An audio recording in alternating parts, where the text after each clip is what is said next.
కామన్గా సర్జరీ తర్వాత పప్పులు తింటే చీమొస్తుంది, గాయాలు మానవు అనుకుంటున్నారా? హలో అండి, నమస్తే. నా పేరు డాక్టర్ మిథున్. నేను ఒక కన్సల్టెంట్ ఆర్థోపెడిక్ అండ్ స్పైన్ సర్జన్ని. చాలామందికి నాకు ఓపీడీలో ఆఫ్టర్ సర్జరీ పేషెంట్స్ అంటారు, సార్ 2 వారాలు అయ్యింది సార్ సర్జరీ అయ్యి, పప్పు తినలేదు, అన్నం తినలేదు, దాంతో చీమొస్తుంది కదా అని మా వాళ్ళు చెప్తారు. ఇట్లా కామన్గా టాక్ అని అంటారు.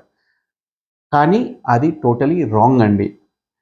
ఏ సర్జరీ తర్వాత ఎనీ సర్జరీ, ఆర్థోపెడిక్ కానివ్వండి, జనరల్ సర్జరీ కానివ్వండి, ఈవెన్ బ్రెయిన్ సర్జరీ కానివ్వండి, పప్పు అన్నం తింటే చీమ్ అనేది రాదు.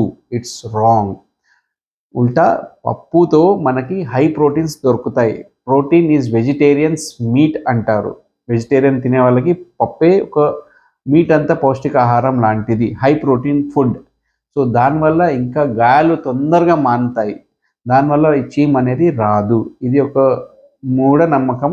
దాన్ని ప్లీజ్ చేయొద్దు. ఏ పేషెంట్ సర్జరీ వాళ్ళైనా పప్పులు అన్ని ఏ రకమైన పప్పులు కూడా తినచ్చు. దానికి రిస్ట్రిక్షన్ అని ఏది లేదు.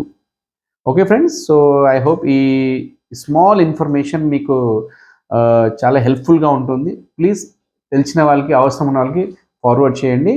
నమస్తే.